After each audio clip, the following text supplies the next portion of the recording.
Donald Trump thinks that your wages are too high. And that's why America is no longer competitive.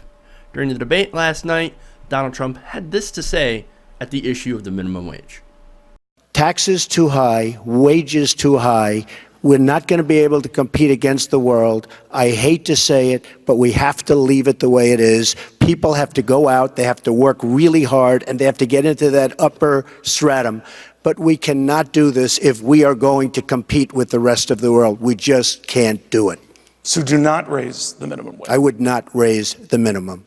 Oh my God, we can't do it. We can't do it. Even though we want to make America great again, well, we can't do it by helping you guys. We can't help you at the bottom. No, you have to climb the stratum. That's what you have to do. You have to work really hard. Okay, well, that assumes that people that are making less money don't work as hard as people like Donald Trump. Well, that's patently untrue, and I'll get into some facts and statistics here. But first, they're too high. Oh, wages are too high. Taxes are too high. Well, it depends on who you ask, right? If you have a middle-class family, yeah, taxes are too high. You ask a billionaire who probably pays less than that middle-class family because of all the loopholes and deductions, no, their taxes are not too high. It's ridiculous. But when it comes to the wages, we currently have a minimum wage federally of $7.25. There's nowhere in the United States where you can rent a two-bedroom apartment making $7.25 an hour. It's literally impossible. Literally. You can't afford to live anywhere.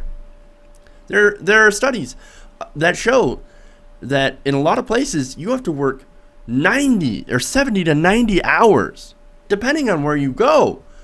116, I've seen that figure from some of the more expensive states, working a minimum wage job to get a two-bedroom apartment. Ridiculous. Ridiculous. And look, the current minimum wage is now worth less in real money than it did in 1968. 1968.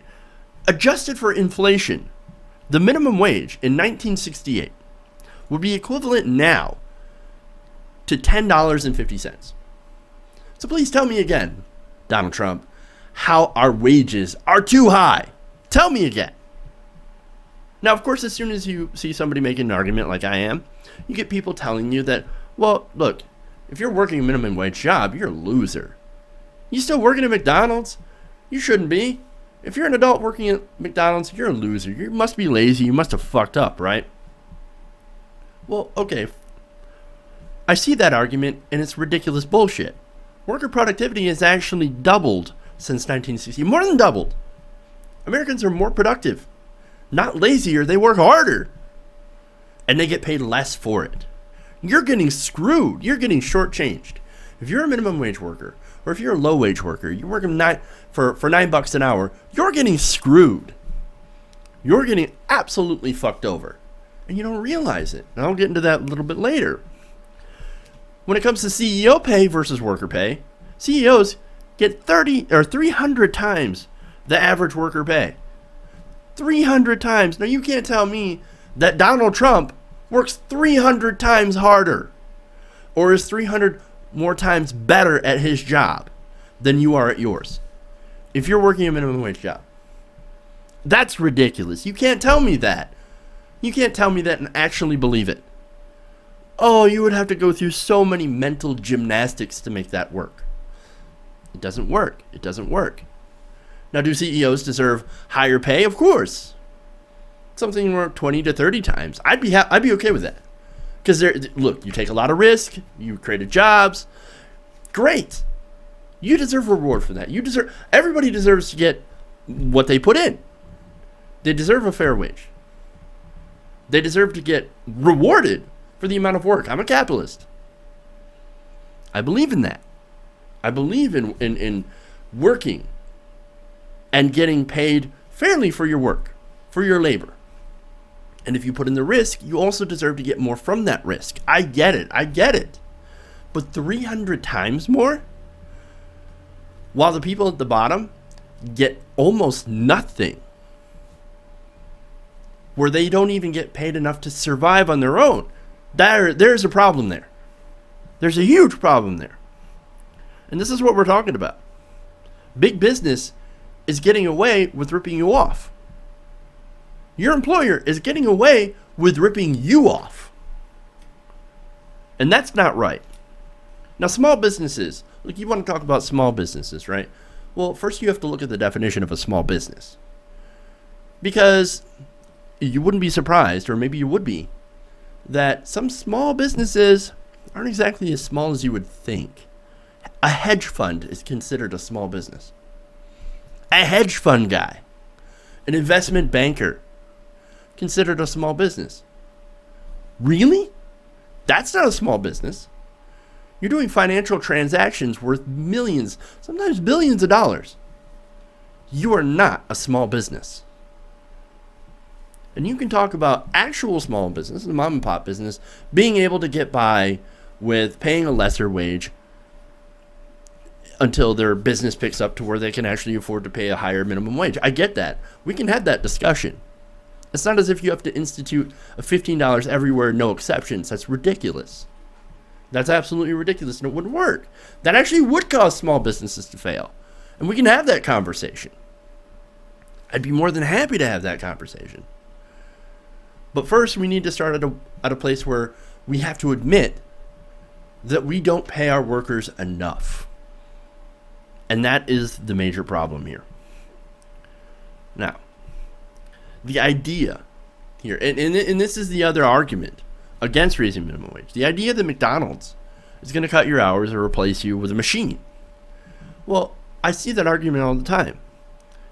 And in some instances, you might be right. But you can't replace all the jobs with a machine. They're still going to need people to work there. They're still going to need employees. Look, and in places where there are higher minimum wages in other countries, like, for example, Australia, well, not everything is replaced with machines. They still actually have people there, and guess what? They turn a profit. They turn a profit. And besides, as I said, they're going to need employees. You can't get rid of all your employees. You can't fire them all or reduce their hours. You're still going to need somebody to work there. You're still going to have demand. And if you have a better economy in the area, you're going to see more demand because people will actually have more money to spend. And guess what? They're going to eat out more. They're going to spend more money in the local economy. That's a good thing. That's what we want.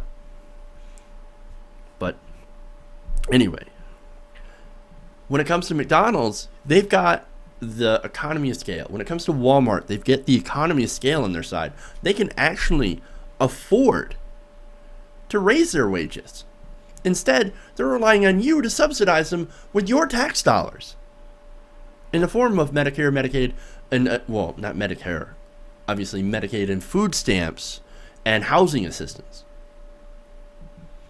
Do you really want to be subsidizing Walmart so they can pay a lower wage, so they can award their executives and the Walton family with more and more bonuses? Walton family, I think they're rich enough. They're one of the richest families in America. You're saying that they can't raise their wage? Ridiculous. Ridiculous. And look, here's another complaint that you see, right? Now, some people will be like, hey, look, I work a different job, and I only make $13 an hour. Why should these fast food guys make more than I do? Well, maybe you should fight for it. Maybe you should start fighting for it. That's what they're doing. They're fighting for a higher wage. Why don't you? You see, this is the problem. That argument pits people against each other. Two different workers from two different fields attacking each other.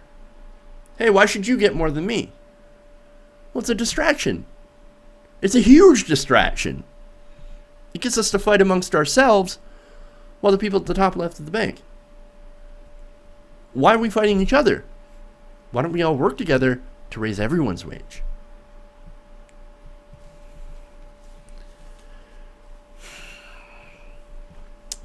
I don't know. We should. And that gets me to my last point here. Do you remember when we used to be strong? When Americans used to be strong? When we actually used to work together? When we used to fight for fair pay? You remember that? When you used to fight for vacation time? When you used to fight for a weekend? What happened, man? What happened to us? When did we all become pussies? When did we all stop fighting? What made us give up? What made us become and be okay with being tools to be used and thrown away when we're not useful anymore by the corporate machine? What happened to us, man? What happened to us? No, we have to get up and we have to fight. We're not tools, we're human beings. We're Americans. And we do deserve a living wage. We do deserve vacation time. We do deserve fair pay for fair work. And we deserve representation in the workplace. That's what we deserve. And it's about time we start fighting against these big corporations and their inhuman amounts of greed.